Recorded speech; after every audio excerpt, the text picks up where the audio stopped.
Hello, everybody. Scott Golden here with the Golden Opportunities Coaching YouTube channel. Welcome to those of you who are new. Welcome back to the ZU Seasoned Veterans of what we do around here. What we do around here is bring about conversations of a psychological, mental health, emotional health, and coaching paradigm.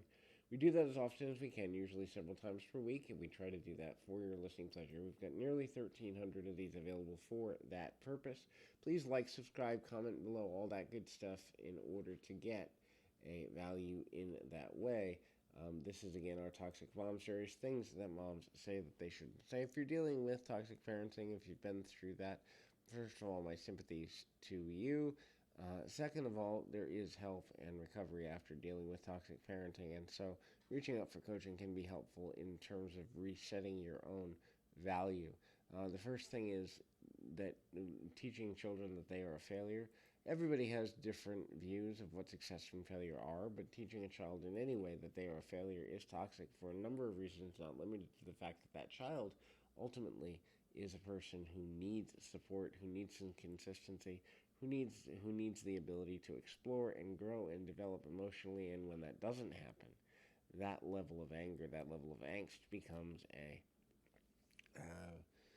point of contention going forward. And it's a very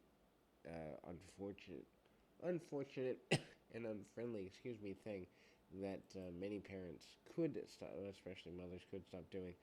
But the inability to stop doing it is usually because they resent being in the position of being a parent, and that can ultimately be a hardship for the parent who has those levels of angst, anger, anxiety, or frustration, and so that becomes problematic for a number of reasons. Next thing in that line is towards the telling the young person, telling the child that they have no right to complain or no right to feel the way they feel.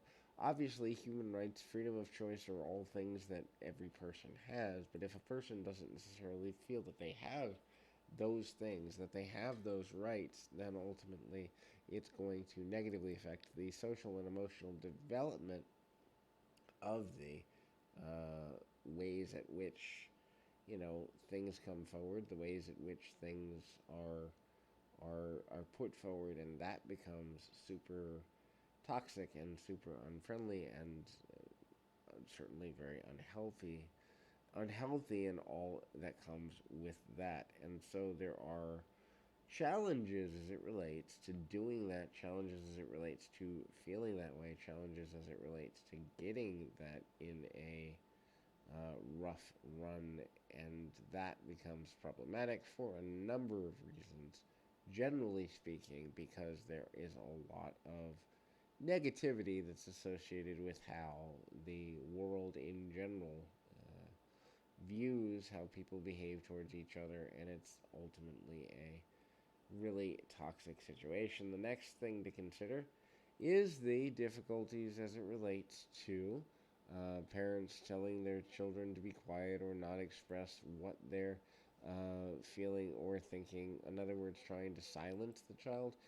That can be about hobbies. That can be about any topic. That can be just as simply about, you know, what the child's needs are, what their wants are, what their dreams are.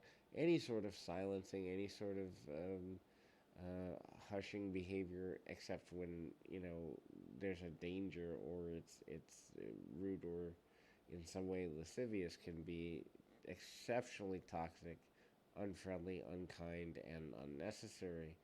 But if a person isn't willing to address their core anger at being a parent, and again, we don't allow that enough in society, and I'm not saying it should be allowed as in tolerated, but if a person isn't ready for parenthood, trying to force them into a position where they are is completely counterproductive and unhealthy and ultimately not going to lead to a positive result. Next thing is telling a child that they are not the parent's favorite.